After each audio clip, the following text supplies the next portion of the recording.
I just love being happy, be able to smile and change somebody's day and just walk past somebody that's having a bad day and an attitude and just smile at them and say, hi, how are you doing? Just seeing their facial expression change and then walk away from me happy. It's just so lovely. I just love it. Life is a journey, not a destination. There are no mistakes, just chances we've taken. Lay down your regrets, 'cause all we have is now. I am Tom Roddy. I'm an English teacher at Manual Arts High School, which is a comprehensive high school in South Los Angeles. We serve a predominantly African American and Latino community and a high poverty community. I've known Alezaihvia for 2 years. We talk in terms of generalities about the effects of poverty, but nevertheless, those generalities don't always apply to every single child. Well, she actually always had the drive from kindergarten. She was always the one who did the speeches. She was always the one who led the class. When she got to junior high, that's when she really started to shine. She was part of the leadership program, always just being involved. And when she brought me a straight A report card, I probably almost fainted in the kitchen. Like, really? Like, how could you get straight A's out of everything that we're going through? And she's looked up at me and she said, I'm gonna change your life, Mom. One of the things I've learned about Alezaihvia is that she has had to overcome a lot of opposition. The violence that she encountered as a young girl, the turmoil that seemed to always be around her was horrifying. It's horrifying to think that anyone would have to go through that, let alone someone who's not even 15 years old. My father was abusive. When I finally got to middle school, that's when he started hitting us. He slapped me against the wall with his hand on my neck. And also he pushed my brother's head into the stove. There was a time where I seen him drag Mom by her hair. Sometimes I would have braids, so it would come from the scalp. My dad was threatening my mom, telling her, I'm gonna kill you, I'm gonna take those kids away from you, you don't deserve them. After a while, it was no longer love, it was fear.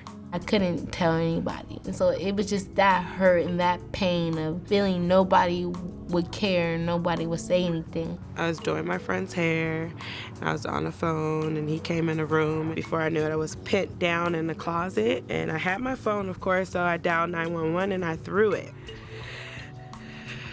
And before I knew it, he pulled a gun out of his pocket. This hadn't been the first time that he pulled a gun on me, but I knew that he was so angry that he was gonna use it.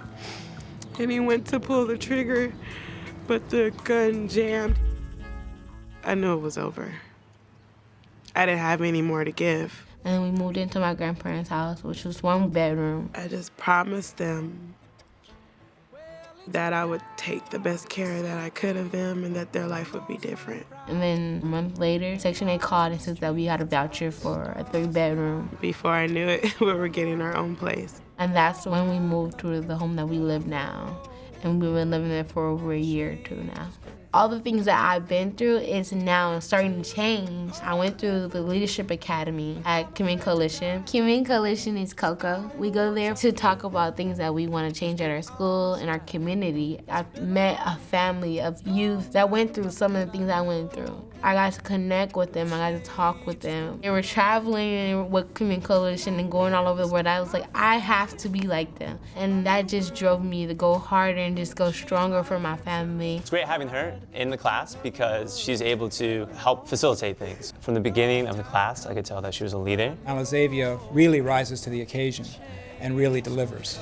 I'm actually now finally getting my chance to make all my dreams actually come true. I'm seeing more things like coming my way. Community Coalition brought me to the Children's Defense Fund. It's just amazing to have 2 organizations helping me go to college. In my heart, I always knew she was gonna be something great. I want her to follow all her dreams. My hope for Alezaihvia for the future is that Alezaihvia can see that in spite of these terrible circumstances, she's been able to persist. I think that just speaks to something that's just inside of her. I don't think it was given to her by anyone.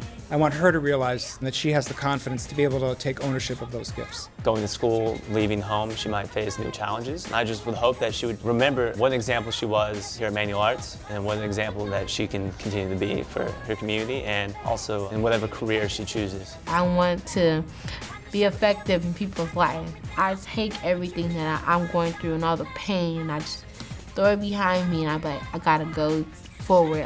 Gotta keep going, gotta keep pushing. Because if I keep using what I'm going through as an excuse to fail, I'm gonna be failing my whole life. I'm not gonna get anywhere. Nothing's ever gonna change. I want to make my mom proud and know that all the pain that we went through, it's over. We're going to the next level.